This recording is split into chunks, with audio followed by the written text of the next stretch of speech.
Senyor Presidente, Mierda. Anong ginagawa mo rito? Yan din ang gusto ko itanong sa'yo. Pinadalhan ako ng telegrama ng Presidente, nasaan siya? Umalis na. Kanina pang umaga. Umalis! May- Bakit niya ako pinatawag? Anong klaseng pamahalaan ito? Baka nakalimot lang. Imposible! At ikaw, bakit ka nakaupo sa lamesa ng Presidente? Bakit hindi mo pinapakintab ang mga bota ng mga Amerikano? Talagang wala sa lugar yung yabang mo, no? Akala mo ba ikaw lang may malasakit sa bayan? Sa kwartong ito, ako lang. Mahal ko ang Pilipinas. Pero hindi sapat para ipaglaban siya o mamatay para sa kanya. Kung may dangal ka lang, hinamon sana kita ng duelo. Subukan mo, di ako atras.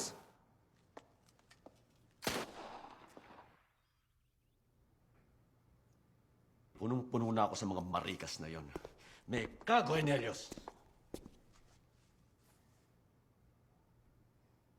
Babalikan kita.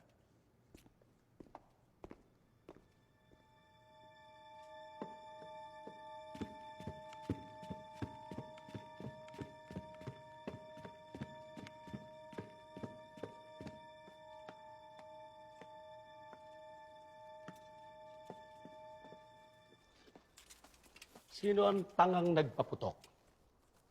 Punjeta! Sino?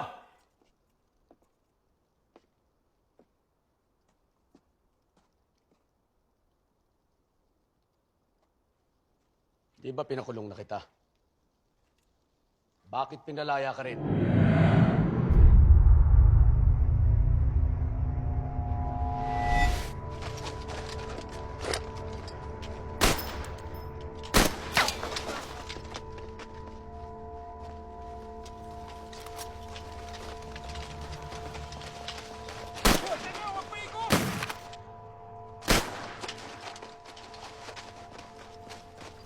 Ano nangyayari?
Sandali! Sumusuko na ako!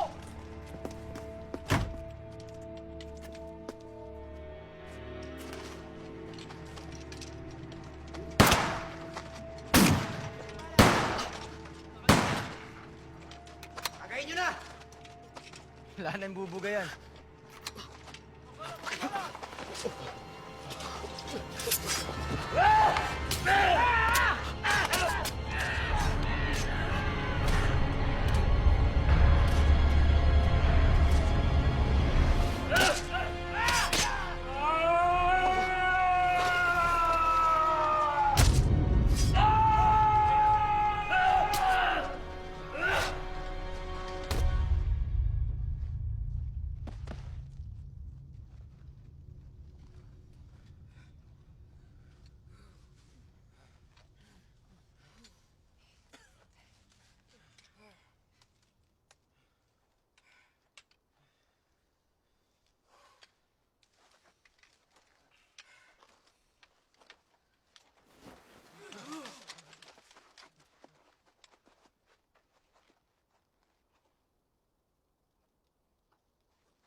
katuwag. Mamamatay tao.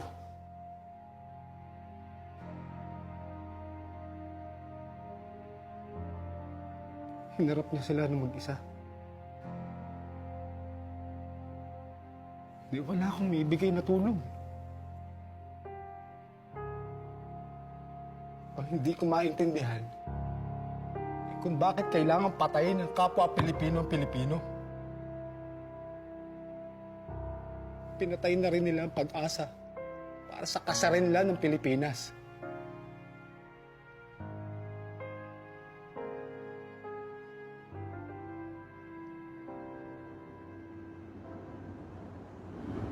Ano? Nagalaw pa ba yan?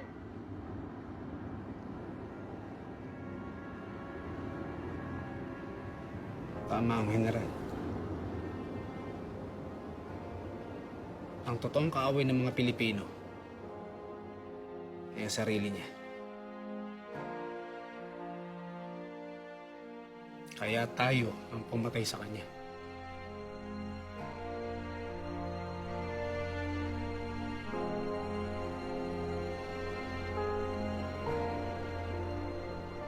Isinusumpa ko sa Diyos, sa ngalan ng aking ama at mga anak, na wala akong kinalaman sa mga pangyayari.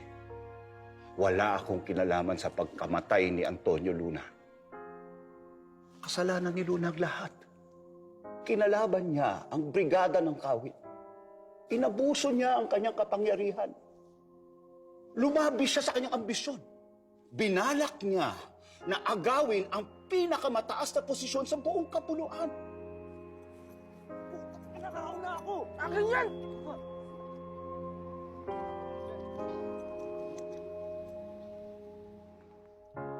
Puro kasinungalingan ang lahat ng sinabi ni Antonio Luna tungkol sa akin. Mahal ko ang Pilipinas. Tignan ninyo ang aking serbisyo pampubliko.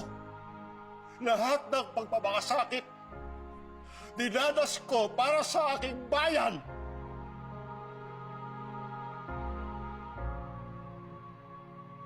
Magkaaway nga kami. Pero hindi ko siya pinapatay. Ako nakakuha eh.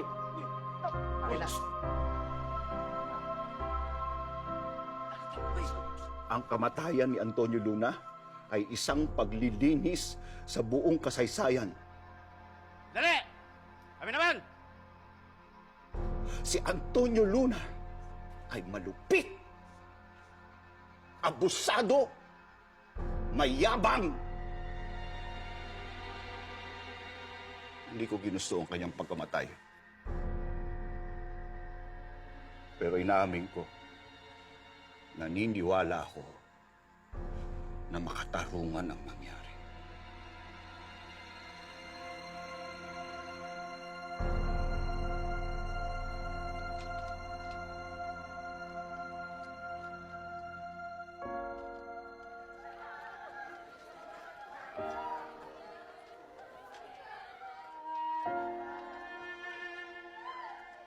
Sandali.